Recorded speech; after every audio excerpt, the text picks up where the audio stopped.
If it cuts open in the fight, then so be it. We fight on with the cut. Tyson, obviously the cuts delayed your fight with Usyk. I spoke to Christian Blacklock after it happened, your S&C coach. He was saying that you were in fantastic shape. We can see now you look in fantastic shape. How are you feeling during camp up until that point? Feeling fantastic, yeah. It was one of those things, and it happens, and we get on with life, move on. And the cut now, you can't really see it now. It looks great. Can you not see it? Not visible, which is fantastic, really.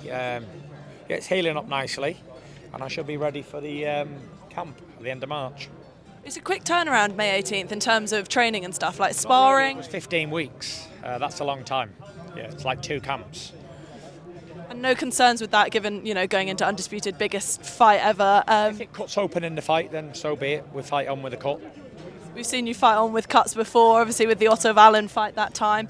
You're comfortable to go into that situation, got the experience almost? It's not ideal, but in situations in life, we've got to make the best of bad situations, and that's it. And as you said anyway, there's 10 million up for grabs if anyone pulls out of the next fight, so at least payday if something happens. For sure. And with Francis Ngannou, you said before that he was really kind of strong. He took a lot of good punches from you. What did you make of his power, though? Because obviously going into the fight, it was all about his power. Was it as brutal as you thought it was going to be, or not so much? Not so much. I wasn't that troubled by his power. I know he knocked me down with a punch behind the head, but other than that, I didn't feel his power. I didn't feel any. I didn't even feel that one, to be fair. He doesn't hit any harder than most heavyweights. They all punch really hard. And if they hit you in the face, then sometimes you go down, sometimes you don't. And obviously he's fighting against AJ now. AJ is fortunate that he has kind of 10 rounds of tape under his belt, which you didn't have. Do you think that puts him under more pressure to perform better because the unknown that you had is out of the way? I don't think so. I don't think there's any pressure. Both guys are going to go in there and do what they do, and whoever wins, wins. I don't think there's tons of pressure on either guy. I say there's more pressure on Joshua than Ngannou because obviously he's an MMA fighter. He's only had 1 boxing fight, so probably a lot more pressure on AJ. But yeah, they're both getting paid well for it, so they're both going to put on a show for the fans, so there's everything to like. And obviously there's a rematch clause between you and Usyk, but Turkey has said that the winner of this fight will potentially take on the winner of your fight. 2 fights? Yeah. Who would you rather? Yeah. So it probably won't even be this year, actually, because we do a fight in May, then we do one at the Riyadh season again, the end of the year. So yeah, probably be next year now. Do you have a preference settling the feud with AJ or taking on Ngannou again? I don't really have a feud with AJ. I don't have one. I've never boxed him, so there's no feud.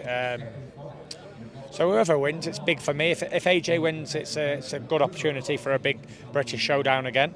And if Ngannou wins, then it's a good opportunity for a rematch with me. So it's a win-win for me. And make no mistake, the winner of this I will potentially give them a world title shot later on in this year or next. Do you have a prediction for the AJ Ngannou fight?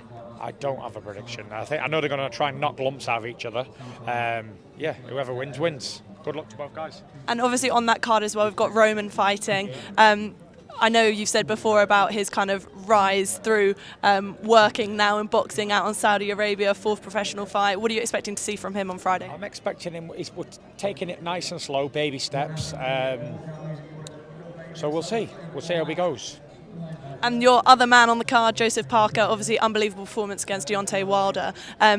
He's taking on Zhang now, who can be quite an awkward, difficult fighter. How do you see that one going down? I think it's a really pick and fight. I've obviously got to go with my boy Joe, but it's a really tough fight for both guys. If Joe sticks to his boxing, which I know he should do, and uses his feet, then Joe can outbox him for sure. Even maybe stop him late on, who knows? And I want to finish by asking, I've asked a few people this, obviously the build-up, knockout chaos, the trailer for this was very much kind of a street fight sort of vibe. If you were in a street fight, which boxer would you want to have your back? The only boxer that you can ever trust is your father. And that's it. The only person you can trust in life, your dad. And it's quite, I'd take him in with me, why not?